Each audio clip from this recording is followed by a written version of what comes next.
back in Almaty, having just done the Nomad Tour in Kazakhstan, and there's one word I can use to describe it: absolutely epic. It's an amazing, diverse moto expedition through extraordinary countryside. I'm just going to talk you through a little bit of what we've experienced over the last 6 or 7 days.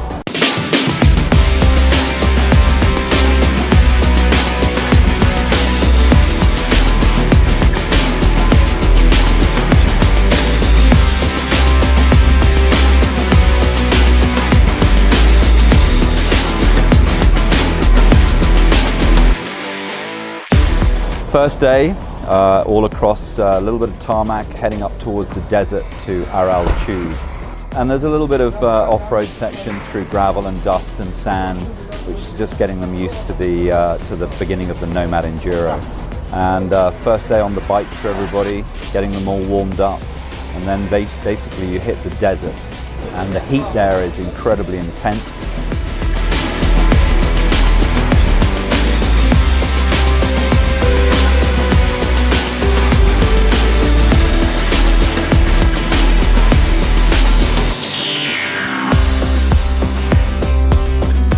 Quite a long day, sort of up to about 300 kilometers of riding, so the guys are a little bit saddle sore at the end of the day.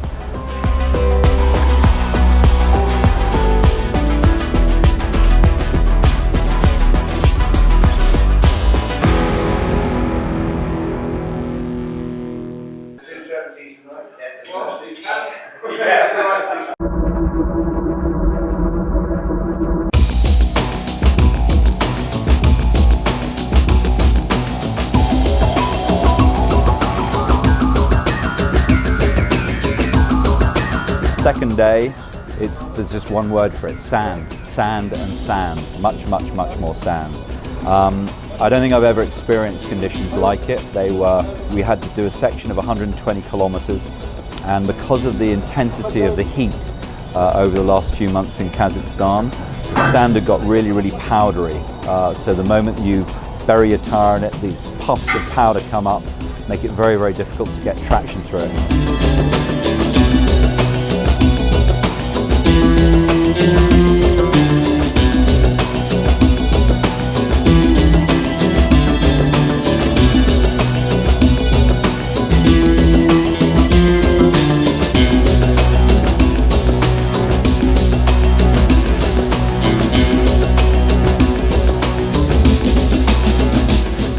Now realistically, we didn't have the most experienced level of riders there, but we only managed 20 kilometers out of this 120 kilometer section before we had to turn around and complete the rest of the section by tarmac. So it's an amazingly challenging day. Springtime, much better. Sand's a lot softer, a little bit grippier, but this time, September, after the heat, very difficult.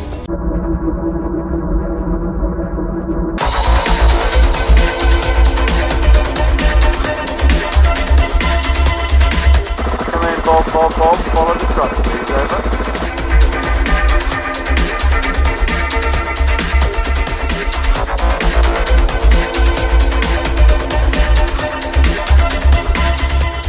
Third day, we hit the steppe, an absolutely extraordinary paradise of greenery, mountains, river crossings, beautiful picnic stops, and vast horizons that go on for miles and miles and miles.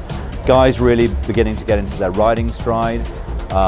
Not too technically challenging, but a lot of traverses and through fords and across grasslands. So a really mixed riding day. And I would probably say out of the 6 days of the moto, that was probably the day that everybody found their stride and probably enjoyed it most.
Now, day 4, it's absolutely exhausting, this last moto, but we then get into an incredibly technical section of the moto, and every day gets more and more and more epic and more diverse.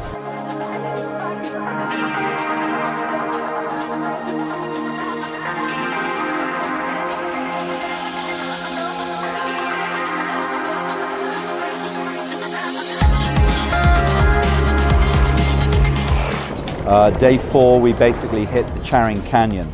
So again, we come out of the steppe area, tricky little descent down to the canyon, so there's a bit of sliding around on the bikes, but obviously you know what you've come down the night before, you know you've got to go up it again the next day.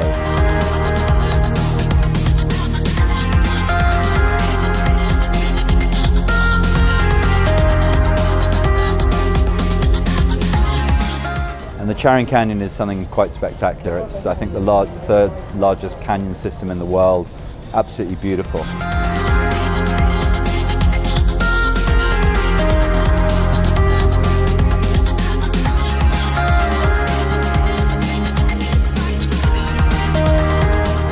Stay in this amazing eco lodge down by the river.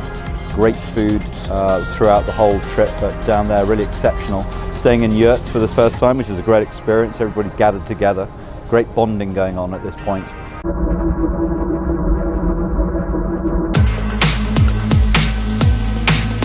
Very tricky technical section right at the top.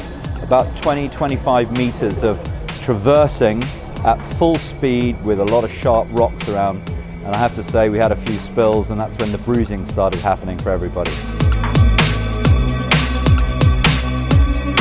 We eventually get everybody out. We zip back along the desert plateau. We come up to the Wolf's Throat. Now, I've done a lot of motos in my time across the Gobi Desert and through Bolivia and Vietnam and Africa, but the Wolf's Throat is something quite unique. It's a gully system that basically the river follows down and it trickles down through rocks, and you have a lot of weaving left and right through rocks which the river's flowing through it, and it's a steep climb which you're really having to use the clutch control and getting traction on your back wheel, trying not to lose the front wheel into rocks either left or right. But this thing isn't just 10 meters or 20 meters, this is a good 100-meter section. And then when you think you've got to the worst of it, you've got to get up the rest of the mountain. There was me thinking maybe 2-3 kilometers, more like 10. So it's a huge section of hill climbing. And you've got to be committed to it, you've got to do it fast, and the most important thing on this whole moto is your decision making has to be really quick, because you don't have time to bail out because your lines have to be spot on. So it's mentally very exhausting. Anyway, we get up to the top of the peak, we find our camp, and everybody is shattered, and we really have to work as a team to get all the bikes up, because a few of the riders who aren't used to this level of technical expertise just couldn't get up it. So, you know, by the time you've done 15 or so kilometers of this, you know, the bike's flat on the floor because everybody's shattered. Amazingly satisfying though.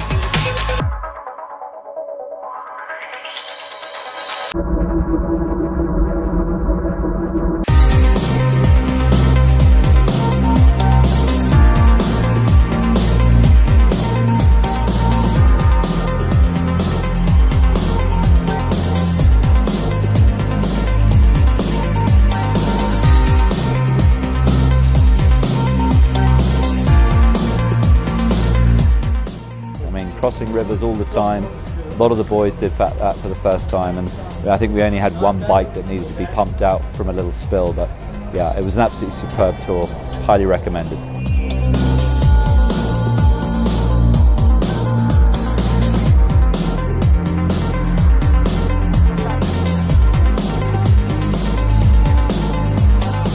For this particular moto, you literally have everything in one moto, and I can't recommend it highly enough. It's absolutely superb. Brilliantly looked after by our hosts, looked after fantastically by the mechanics who, believe you me, they had a lot of work to do, because there were a lot of spills and a lot of gaskets were broken.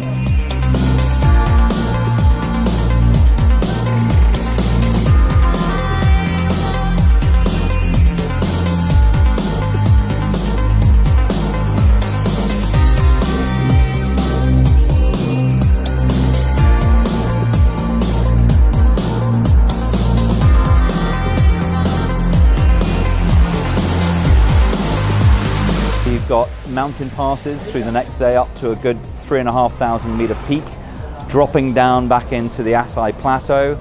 Another night in a yurt camp, which is fantastic, a good sauna at the end of the day.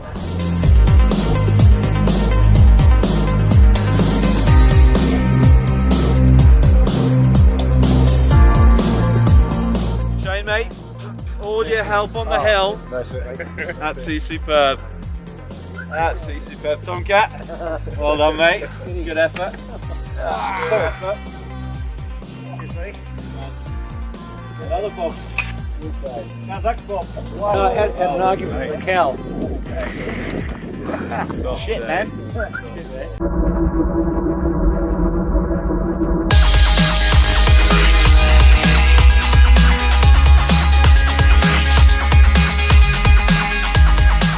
Last sort of day and a half become relatively straightforward.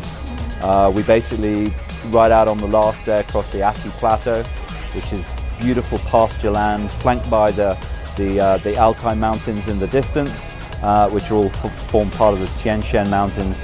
There's sheep herders on there, there's cattle around, there's wild Kazakh horses, there are eagles flying in the sky, and it's a really, really beautiful ride up before we then drop down through the main gorge, follow that through for about 5 or 6 kilometers, which is a little gravelly track winding and traversing in and out of the gorgeway, which is quite spectacular, full of pine trees.